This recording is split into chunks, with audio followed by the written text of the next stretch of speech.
As the founder and CEO of Homeboy Industries, Father Gregory Boyle has dedicated his life to help LA's most marginalized individuals find a place in society's ranks. He has become a beacon of hope around the world and was just elected as one of the White House Champions of Change.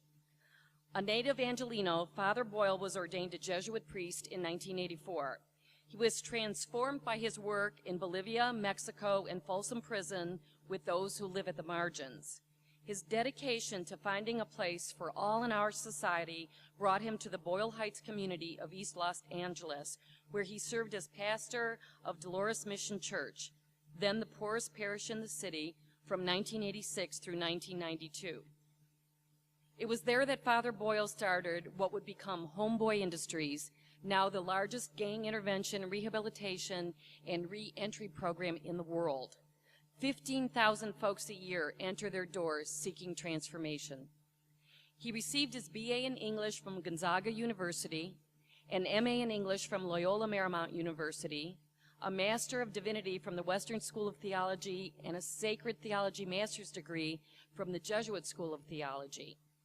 Father Boyle is a nationally renowned speaker and is here today to broaden the parameters of our kinship. Please join me in welcoming Father Boyle.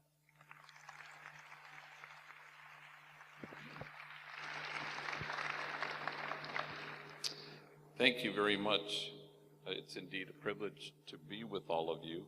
I'm sorry they forced you to read my book. Apparently not many of you did. So I'm an expert on nothing, but for 30 years I worked with gang members, so apparently the administration here thought that made me eminently suited to address the class of 2018. So you can take that up with them. It's a privilege of my life to work with gang members, and they've taught me the homies have taught me everything of value in the last 3 decades. Just before I left here, I spoke yesterday in Baltimore, and a homie named Lewis, who kind of runs the place, gang member, been to prison, tattooed, was giving me pointers on speaking publicly. He's become quite the public speaker himself, and so he's giving me the elements of a successful talk. And he said, you have to pepper your talk with self-defecating humor. And I said, yeah, no shit. So brace yourselves. Here's the deal. UDM is a little bit like what Martin Luther King said about church. It's not the place you've come to, it's the place you will eventually go from.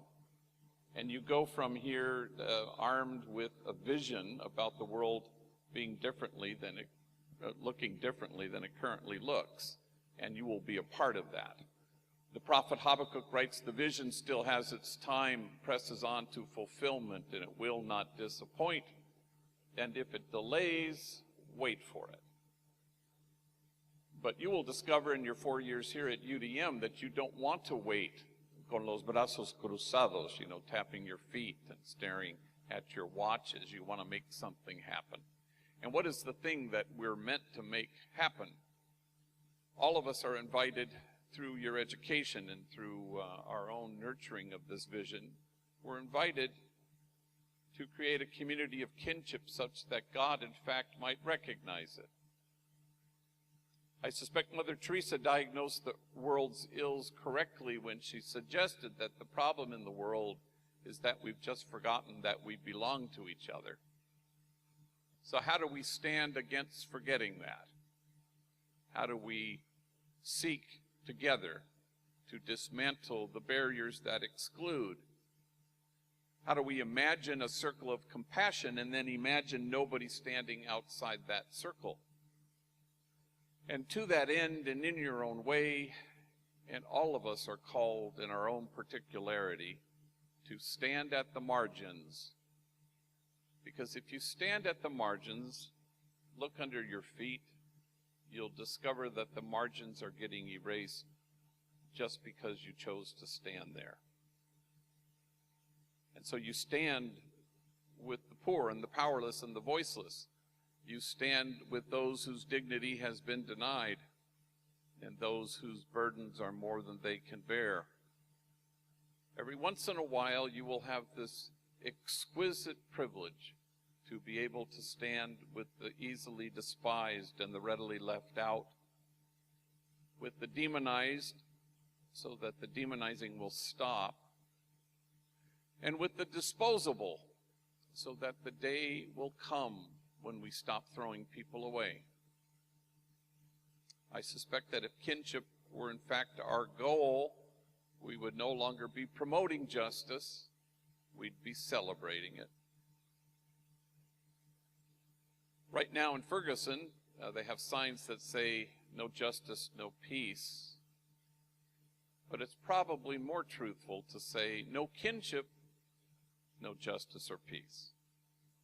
No matter how singularly focused we may well be on those worthy goals, they actually can't happen unless there's an undergirding sense that we belong to each other, that we are in kinship.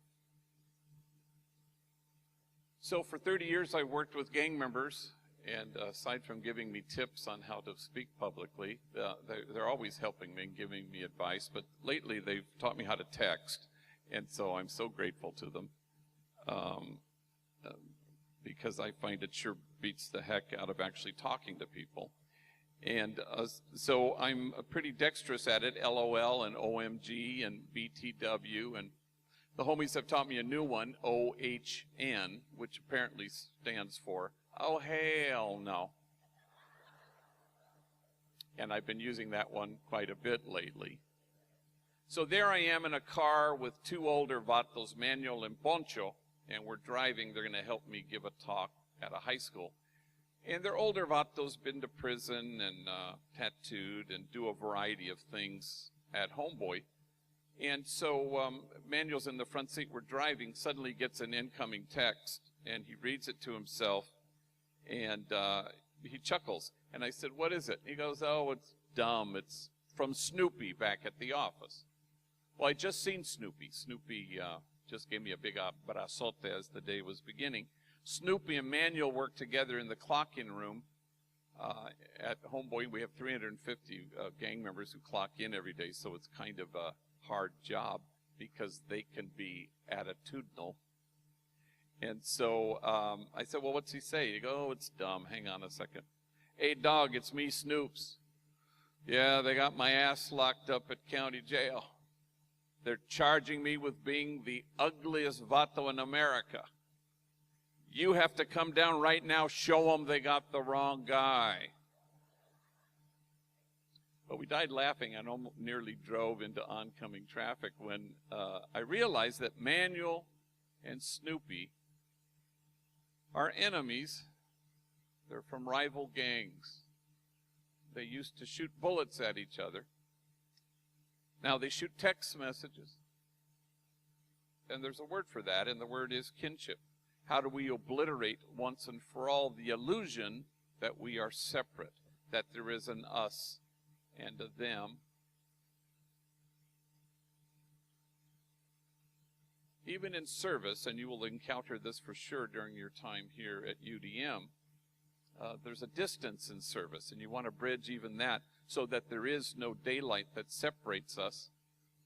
You know, service provider, service recipient, there's a distance there. You want to arrive at this exquisite mutuality to which God hopes you'll arrive at.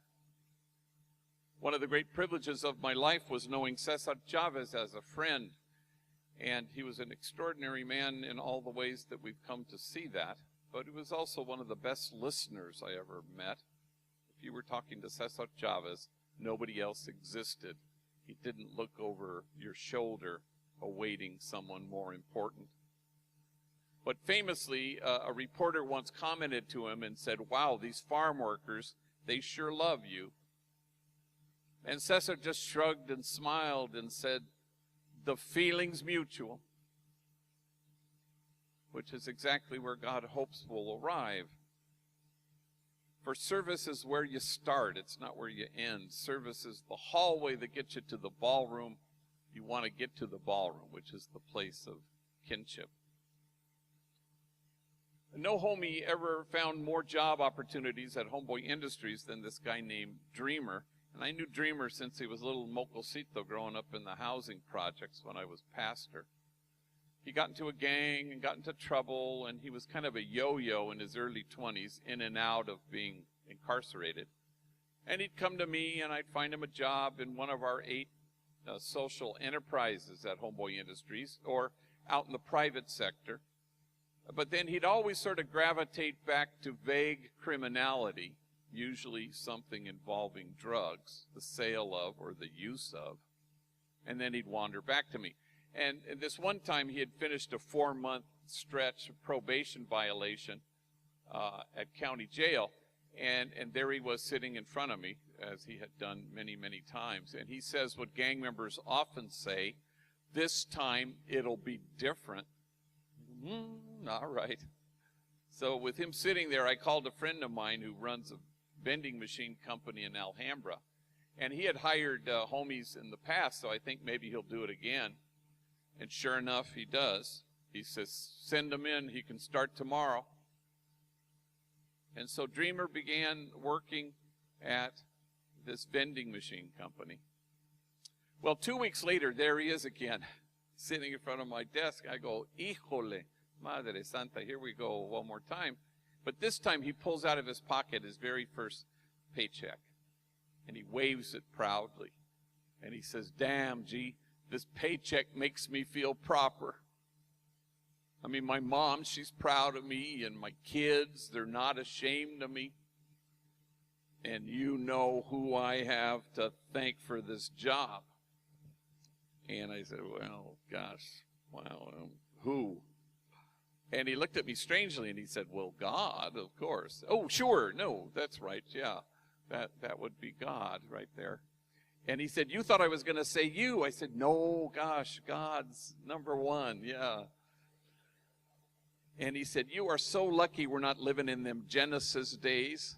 And I'm sorry, them Genesis days? And he goes, yeah, because God would have had struck down your ass already by now, he said.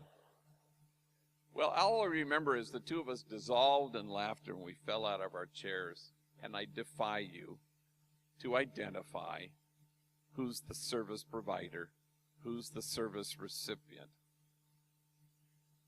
It's mutual.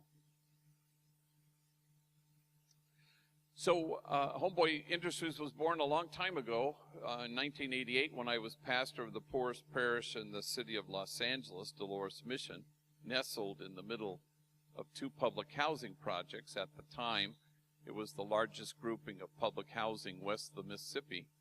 We had 8 gangs at war with each other during that period, which was unheard of in housing projects to have that many, making it the place of the highest concentration of gang activity in all of the world, really, was my parish.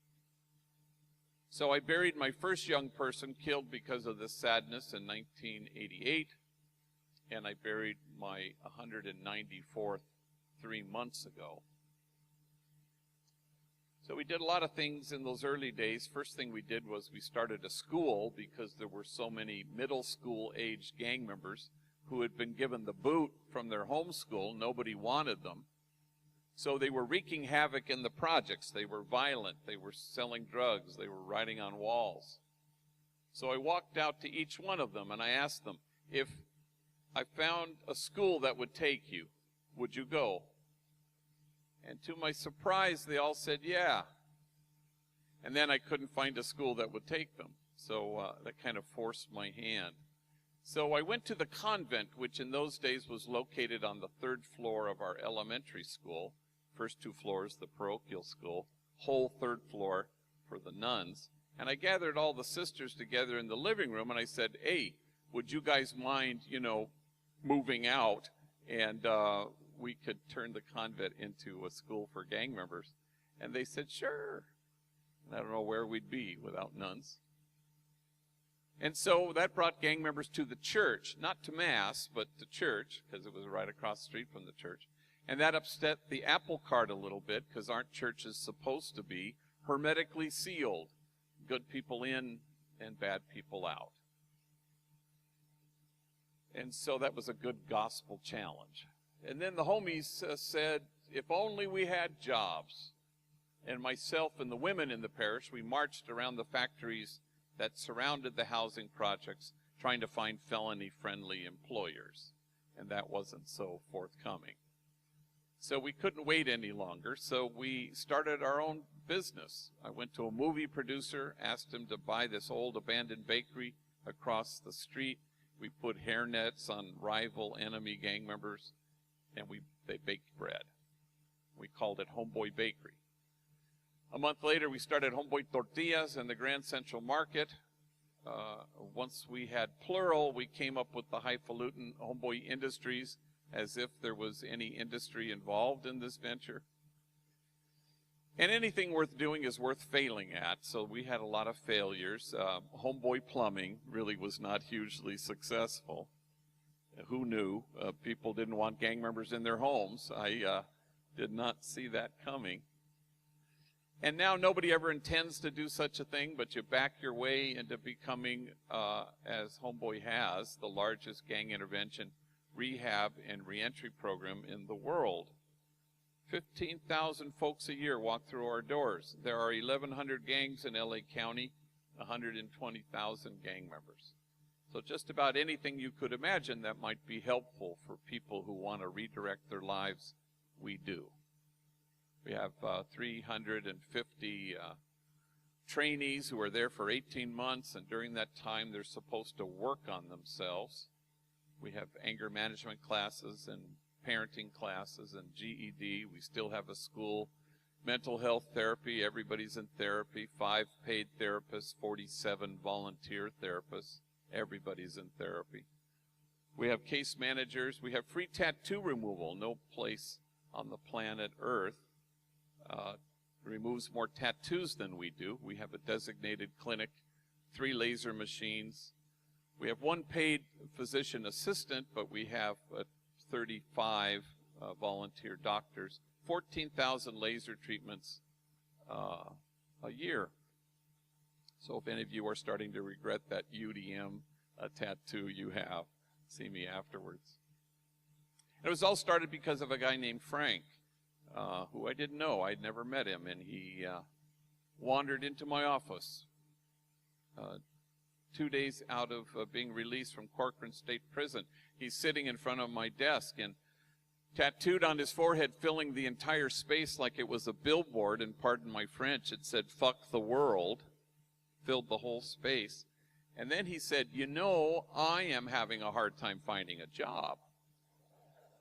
And I said, "Well, Frank, maybe we could put our heads together on this one, you know." And where am I going to send him, you know, to McDonald's? Do you want fries with that? No, I don't want fries. Mothers running out of their stores. So I hired him, and he bagged bread for 2 years, and I went looking for a doctor who would chip away at his forehead, and I found one who gave me 1 hour a month to chip away with a laser machine up his forehead and a few others. Pretty soon I had a waiting list of 3,000 gang members wanting the same service. We owe it all to Frank, who, by the way, is now a security guard at a movie studio in Hollywood, and there is no trace left of the dumbest, angriest thing he had ever done in his life, proving once and for all that all of us are a whole lot more than the dumbest, angriest things we've ever done. And we have all our businesses and training programs. We have Homeboy Diner, the only place you can get food at City Hall. Homeboy Silkscreen, which has been around for 20 years. Homeboy Homegirl Merchandise, where we sell our logo stuff online and in our little store. We're in about 40 farmers markets where we sell our wares. We just started Homeboy Environmental Services, where 40 gang members, rivals, enemies are cleaning storm drains. Homeboy Bakery and Cafe, which is located at the American Airlines Terminal in Los Angeles Airport. Homeboy Bakery, which is still thriving. And Homegirl Cafe, where women with records, young ladies from rival gangs, waitresses with attitude will gladly take your order, and they cater.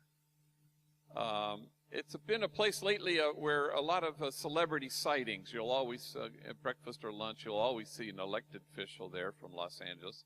Jim Carrey, the movie star, was in the other day creating havoc. The entire Dodger team was there recently.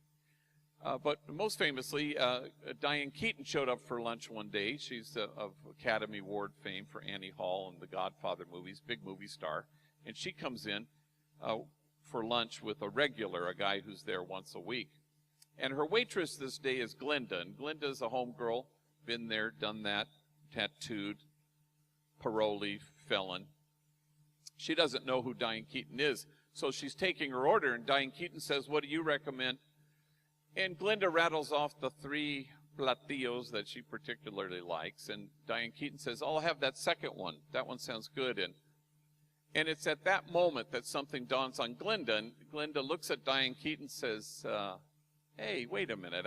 I feel like I know you from somewhere. That maybe we've met." And Diane Keaton decides to deflect it humbly. And she says, "Oh, gosh, I don't know. I suppose I have one of those faces that people think they've seen before." And then Glenda goes, "No, now I know. We were locked up together." Oh, wow. Somebody reported that to me immediately after, and it just took my breath away. And I don't believe we've had any further Diane Keaton sightings, now that I think of it. But suddenly, kinship so quickly, Oscar-winning actress, attitudinal waitress, exactly what God had in mind. And we need go no further than Jesus in the gospel, who says that you may be one. I suppose he could have been more self-referential, but in the end, he wants this to be about us, about our own striving for kinship. For there's an idea that's taken root in the world. It's at the root of all that's wrong with it, and the idea would be this, that there just might be lives out there that matter less than other lives. How do we stand against that idea? Martin Luther King, in his letter from the Birmingham jail, says, "We all have to fight against the degenerating sense of nobodiness." And indeed, he's right. And indeed, UDM is not the place you've come to, it's the place you'll go from. All of us are called to be what Alice Miller, the late great child psychologist, called enlightened witnesses, people who through your kindness and tenderness and focused, attentive love return people to themselves. You don't hold the bar up and ask anybody to measure up. You just show up and you hold the mirror up and you tell people the truth, knowing that your truth is my truth and my truth is a gang member's truth, and it all happens to be the same truth. And here's the truth. You are exactly what God had in mind when God made you. And then you watch folks, particularly those on the margins, as they become that truth, as they inhabit that truth. And no bullet can pierce it. No 4 prison walls can keep it out. And death can't touch it because it's huge. But at Homeboy Industries in particular, you always have to reach in and you have to dismantle the messages of shame and disgrace that get in the way, that keep people from knowing and seeing their truth. The great scripture scholar Marcus Borg says that the principal suffering of the poor throughout history and throughout Scripture is shame and disgrace, and I think that's quite right. I invite you to take a leisurely stroll through the Acts of the Apostles, and I suppose on first glance you'll think it's a quaint snapshot of life in the earliest Christian community, but really it's the measure of health in any community at all, including in the class of 2018. Things will leap off the page if you read it that way. Things like, see how they love one another. That's a pretty good measurement. There's nobody needy in this community. That's an excellent metric. But my favorite of all is the one that goes like this: and awe came upon everyone. it would seem that the measure of our health in any community at all may well reside in our ability to stand in awe at what the poor have to carry, rather than stand in judgment at how they carry it. So some years ago, I was invited to speak in Richmond, Virginia, to 600 social workers, and I wasn't paying that much attention, which is sort of my usual. And I was, at the last minute, I read that I thought I was giving like a keynote. Well, it turns out I was giving an in-service on gangs from 9 to 5. I was the only speaker. So I quickly got two homies to fly with me, Andre and Jose. And I told them, get up and tell your stories. Take your time, because we got a long-ass day to fill. So there we go. And Jose gets up. I'd never heard his story. He worked in our janitorial crew, worked his way up to be a part of our substance abuse department, a man solid in his own recovery, certainly a gang member, tattooed, been to prison. But he had also had a long stretch as a homeless man and an even longer stretch as a heroin addict. He was only in his mid-20s. So he got up in kind of an offhanded way. He said, I guess you could say my mom and me, we didn't get along so good. I think I was 6 when she looked at me and she said, why don't you just kill yourself? You're such a burden to me. Well, 600 social workers gasped. And then he said, it sounds way worser in Spanish, he said, and then everybody laughed. He said, I think I was 9 when my mom drove me down to the deepest part of Baja California. And she walks up to this orphanage and she knocks on the door, and the guy comes to the door and she says, I found this kid. And she left me there for 90 days until my grandmother could get out of her where she had dumped me. And my grandmother came and rescued me. My mom beat me every single day of my elementary school years with things you could imagine and a lot of things you couldn't. Every day, my back was bloodied and scarred. In fact, I had to wear 3 t-shirts to school every day. First t-shirt, because the blood would seep through. Second t-shirt, you could still see the blood. Finally, the third t-shirt, you couldn't see any blood. Kids at school, they'd make fun of me. Hey, fool, it's 100 degrees. Why are you wearing 3 t-shirts? And then he stopped speaking, so overwhelmed in the telling of his own story, and he seemed to be staring at a piece of it that only he could see. And when he could regain his composure, he said through his tears, I wore 3 t-shirts well into my adult years because I was ashamed of my wounds. I didn't want anybody to see them. But now I welcome my wounds. I run my fingers over my scars. My wounds are my friends. After all, how can I help heal the wounded if I don't welcome my own wounds? And awe came upon everyone. The measure of your compassion lies not in your service of those on the margins, but in your willingness to see yourselves in kinship with them. UDM is not the place you've come to. It will always be the place you go from, and you'll stand at the margins hoping that they'll get erased because of where you've chosen to stand. And the world will accuse you of wasting your time. But the prophet Jeremiah writes, in this place of which you say it is a waste, there will be heard again the voice of mirth and the voice of gladness, the voices of those who sing. And you go from here to make those voices heard.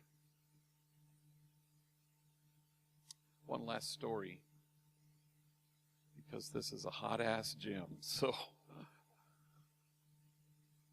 People always ask me about enemies working together, and it's kind of dicey at first, but a homie will come to me, say he's ready, and I'll say, okay, I have an opening in the bakery, but you have to work with X, Y, and Z, and I rattle off the names of enemies, rivals. And they always think for a while, and then they say, okay, I'll work with them, I'm not going to talk to them, which used to bother me a lot in the early days, until you discover that it's impossible for human beings to demonize people they know. Humans can't sustain that. So I had a homie who I thought was ready to work, a little guy, everybody called him Youngster, that was his gang name. I don't usually use gang names, but if they're benign, I will, you know, Shorty, Lefty, Youngster.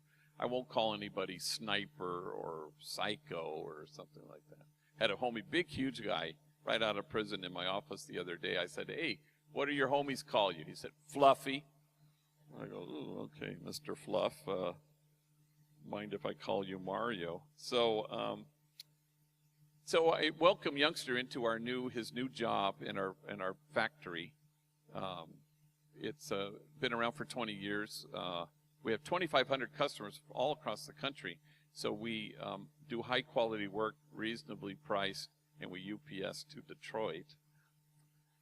So, but I digress. So there he is, and I'm introducing him to his 30 coworkers, and I watch him as he shakes hands with each one and looks them in the eye, firm handshake. Even enemies, there were a lot of rivals there. Until he got to the very last guy, a guy who seemed to be wanting to avoid this encounter altogether, a kid everybody called Puppet.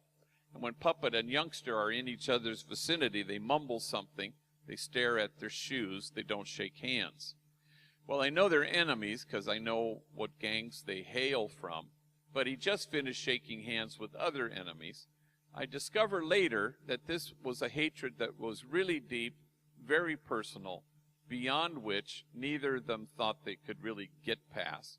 So I sensed that much at the moment, and I say, look, if you guys can't hang working together, let me know. I got a bunch of people who want this job.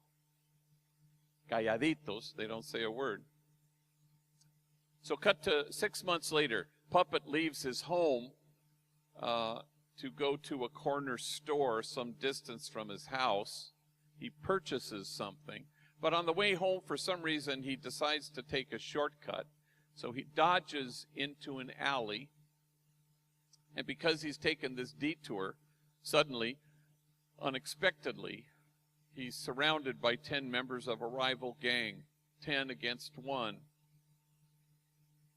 And they beat him badly. And he falls to the ground. And while he's lying on the ground, they will not stop kicking his head. And he lies there lifeless. Somebody finds his body and takes him to White Memorial Hospital, where he's declared effectively brain dead.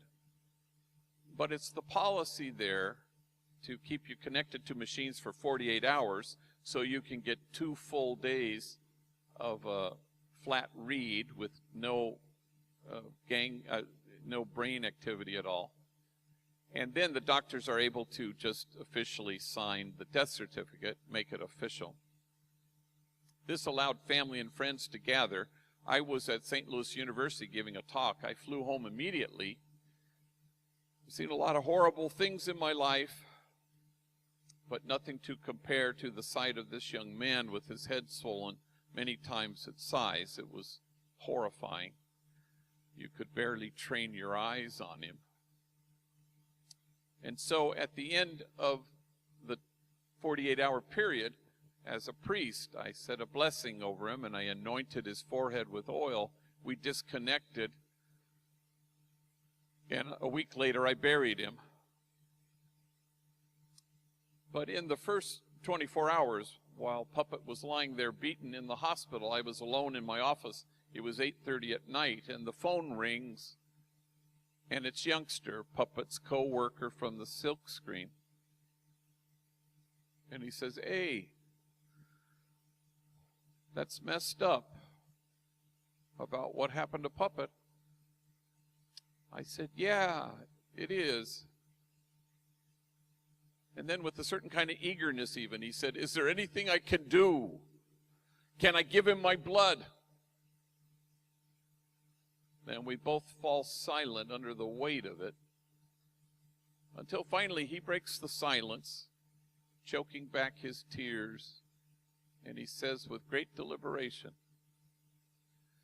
he was not my enemy, he was my friend.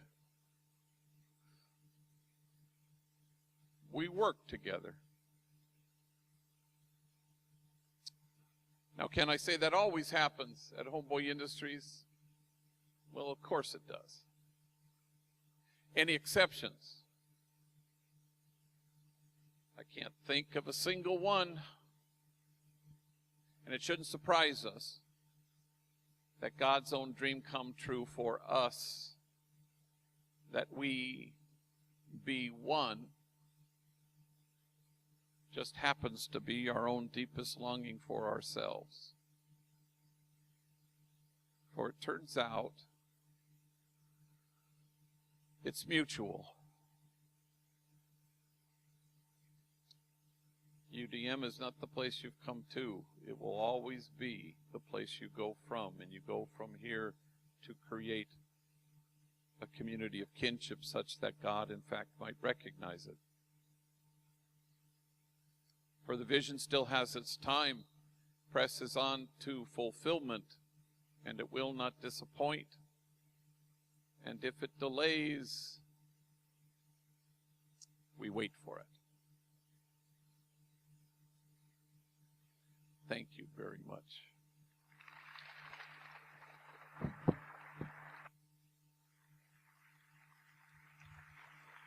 Thank you, Father Boyle. Thank you.